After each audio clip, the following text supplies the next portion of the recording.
যে ঠাকুরের বিশাল কর্মযজ্ঞের নিরন্তর কাজ করে চলেছে তাদের প্রত্যেককে এবং আমার যারা গুরু ভাতা গুরু ভাই বোন ভক্ত শিষ্য সকলকে আমার আজকে একটাই পরিচয়, আমরা ঠাকুরের শিষ্য। সেই শিষ্য শিষ্যার কাছে আমার আন্তরিক শ্রদ্ধার্ঘ্য ও জয়গুরু প্রীতি সম্ভাষণ নিবেদন করি।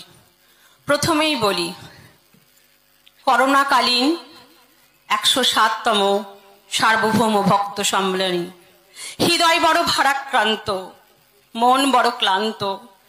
আজকে আমরা তো ঠাকুরের গুটি কয়েক শিষ্য শিষ্যা এখানে আসতে পেরেছি, কিন্তু ঠাকুরের অধিক প্রিয় শিষ্য শিষ্যা আজকে প্রত্যেকে ঘরে বসে ক্রন্দন করছে। তাদেরকে আমি অভিবাদন জানাচ্ছি।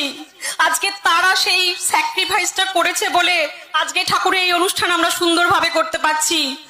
আমি নিশ্চিত করে বলছি, যারা এই অনুষ্ঠানে সশরীরে যোগদান করতে পারলেন না কিন্তু অন্তরে ঠাকুরকে অনুভব করলেন, তারাই ঠাকুরের অধিক প্রিয় হবে।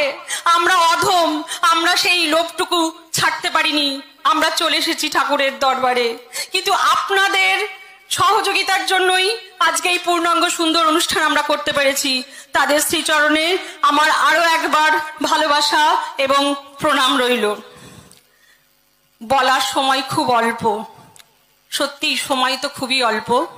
গুটি কয়েক কথা নিশ্চয়ই আমি বলার সময় পাবো। আর সত্যি কথা বলতে কি, আমি বলতেই আসিনি, একটু সারা বছর পর একটু সময় পাই, জীবনের সুখ দুঃখের কথা একটু ভাগ করে নেব।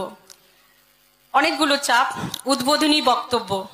আচ্ছা, উদ্বোধনী বললেই আমাদের চোখের সামনে প্রত্যেক সনাতন হিন্দু মুসলিম সব নির্বিশেষে আমাদের গীতা, শ্রীকৃষ্ণ আর অর্জুনের কথা মনেই আসে।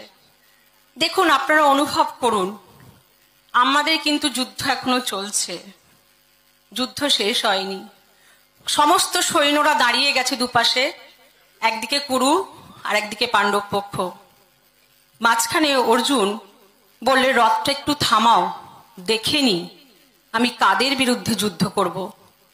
তাকিয়ে দেখছেন পিতামহ ভীষ্ম, যার কোলে উনি ধুলি মাখা বস্ত্রে খেলা করেছেন। তাকিয়ে দেখছেন দ্রোণাচার্য, যার হাত থেকে অস্ত্রের হাতে কড়ি হয়েছে। তাদের বিরুদ্ধে যুদ্ধ করবেন? কিছুতেই যুদ্ধ করতে পারছেন না।